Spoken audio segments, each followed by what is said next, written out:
ವಿದ್ಯಾರ್ಥಿಗಳೇ, ಇವೆಲ್ಲ ಸರಳ ಲೆಕ್ಕಗಳು ಮಾಡಿರಿ. ಈಗ ನಾ ತಿಳಿಸ್ನು ನೋಡ್ರಿ. ಮಾಡೋದಾತು ಅಂದ್ರೆ ನನ್ನ ಕಡೆ ನೋಡ್ರಿ. ಇವೆಲ್ಲ ಎಕ್ದಮ್ ಸಮೀಪ ಆದದ್ದು ಲೆಕ್ಕಗಳು ಬಂದಿರ್ತಾವ. ಇವತ್ತನ್ನೆಲ್ಲ ಮಾಡಬೇಕು, ಒಟ್ಟ ತಪ್ಪಬಾರ್ದು. ಓಕೆ, ಸಿಂಪಲ್ ಗಣಿತು, ಏನು ಭಾಳ ಬಿರಿ ಅಲ್ಲ. 8 ಗಂಟೆಗಳಲ್ಲಿ 3 ಗಂಟೆ ಸಜಾತೀವ ಅಂತಂದ್ರೆ ಹೆಂಗೆ ಹಚ್ಕೋಬೇಕು? 8 ಗಂಟೆಗಳಲ್ಲಿ 8 ಗಂಟೆಗಳಿಗೆ ಬರೋಬ್ಬರಿ 320 ಕಿಮಿ. 10 ಗಂಟೆಗೆ ಬರೋಬ್ಬರಿ ಎಷ್ಟು? ಎಲ್ಲರೂ ಮಾಡಿ ಸರಳ ಲೆಕ್ಕ. ಯಾವ ಗಣಿತ ಉಳಿಬಾರ್ದು. ನವೋದಯ ಚಾಲೆಂಜ್ ಅದಾನು. ಯಾಕಂದ್ರೆ ನವೋದಯ ಚಾಲೆಂಜ್ ಬುಕ್ ಎಲ್ಲರೂ ಕಡ್ಡಾಯ ತಗೊಳ್ಳಿಕ್ಕೆ ಬೇಕು. ಅಂದರೆ ನಿಮ್ಮ ಗಣಿತಗಳು ತಿಳ್ತಾವೆ. 8 4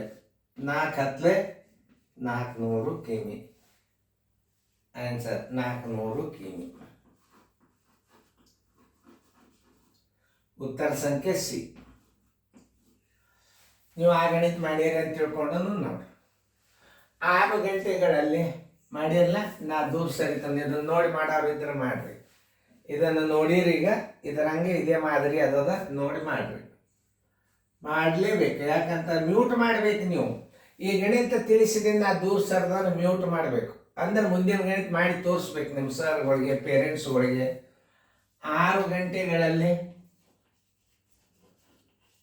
ಗಂಟೆಗಳಿಗೆ ಎಷ್ಟು ಕಿಮಿ? 300 ಕಿಮಿ. ಆದರೆ 300 ಕಿಮಿ 9 ಗಂಟೆಗೆ ಬರೋಬ್ಬರಿ ಎಷ್ಟು?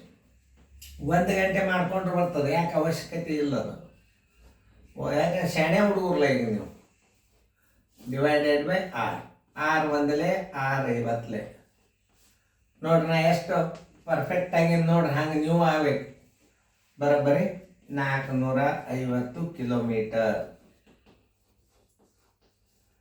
450 ಕಿಲೋಮೀಟರ್ ಎಲ್ಲೇನು ನೋಡ್ರಿ. ಉತ್ತರ ಸಂಖ್ಯೆ ಡಿ. ಫೇರ್ನ ಬರ್ಕೊಳ್ಳೋದು ಮಾತ್ರ ತಪ್ಪಿಸ್ಬೇಡಿ. ಅಂದ್ರೆ ಬರ್ಕೊಳ್ಳೋದ್ರಿಂದ ಅಭ್ಯಾಸ ರಿವಿಷನ್ ಆಗ್ತಾವೆ. ತಿಳಿತಲ್ಲ ಎಲ್ಲರಿಗೂ? ಫೇರ್ನ ಬರ್ಕೋರಿ. ಸರಳ ಲೆಕ್ಕ ಇರ್ತಾವೆ. ಚಂದಂಗೆ ಬರ್ಕೊಂಡು ಫೇರ್ದಾಗ ಬರ್ಕೊರಿ.